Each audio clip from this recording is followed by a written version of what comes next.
Hi, I'm Dr. Joseph Witt-Doerring, and the purpose of this video is to talk about how my view of using antidepressants in the treatment of depressive and anxiety disorders changed over time.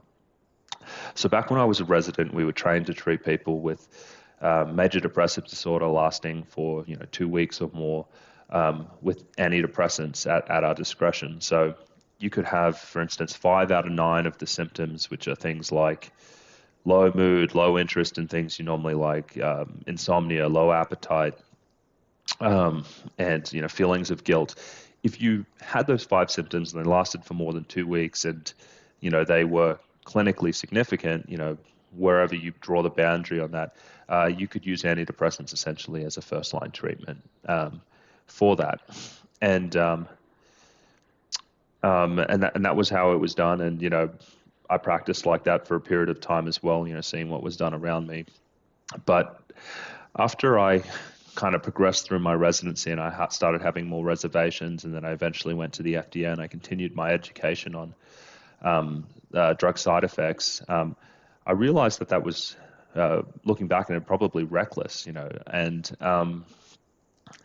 now I'm in a place where I'm talking a lot about antidepressant withdrawal and PSSD, these permanent sexual problems that are happening after someone gets prescribed an antidepressant. And I realize that, they're just essentially they're getting used way too often. For a long period of time now, I've been pretty hesitant about prescribing these medications first line. But when I look around me in practice, they're getting used far too frequently. And so who are antidepressants meant to be used for? And so this is kind of my perspective with it. And so when I think about prescribing antidepressants now, given what I know, I'm really looking for someone who's kind of severely disabled by antidepressants. This is someone who has disabled by depression or anxiety.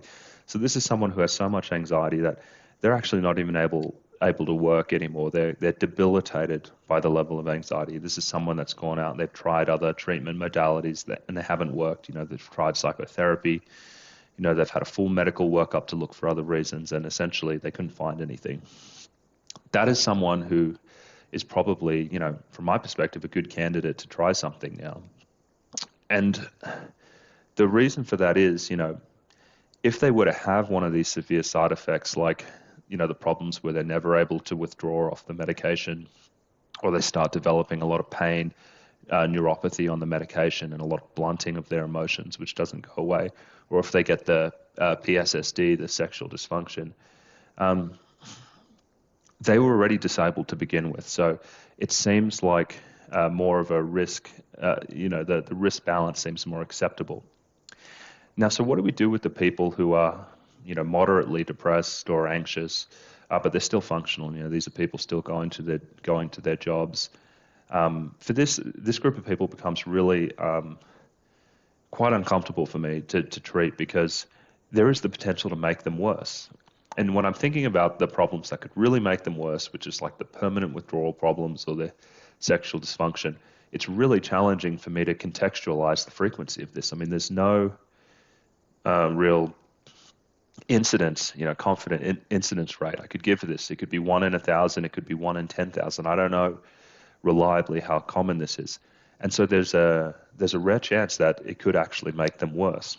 And now for this group, it's kind of way more of this kind of risk-benefit kind of conversation you have with them, where you have to share with them the potential for these problems, and then they really need to look at their life and whether they want to risk something that's probably pretty uncommon against what could be decent benefits from the medication.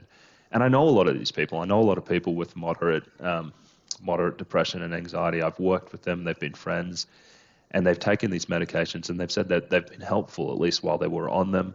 Some people have taken them for 20 years, and they've said that they've been great.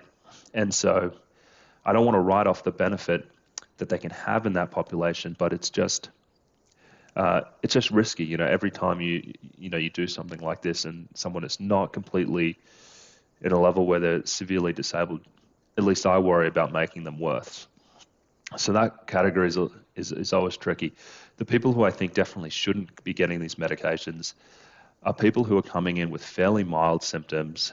Maybe they've gone through a breakup, maybe there's some bullying or exclusion going on, or there's some short-term kind of stressor, maybe um, something that's going to pass. You've lost a job and you're kind of getting through that. They really shouldn't be put on these medications because in that person, the stress is, the symptoms are mild, they're still functioning. Um, there's a clear contextual factor, maybe something happening in their lives which is going to pass, and you could really make that person worse pretty convincingly. And the sad truth is, a lot of people will go in and see their doctor and they will share these things, and the doctors will just kind of like look at their list of depressive symptoms and say, well, this is pretty significant. Why not? I'll just be safe. These drugs will cause no harm, and they'll put them on them. And that's wrong. Essentially, that is not how these should be used.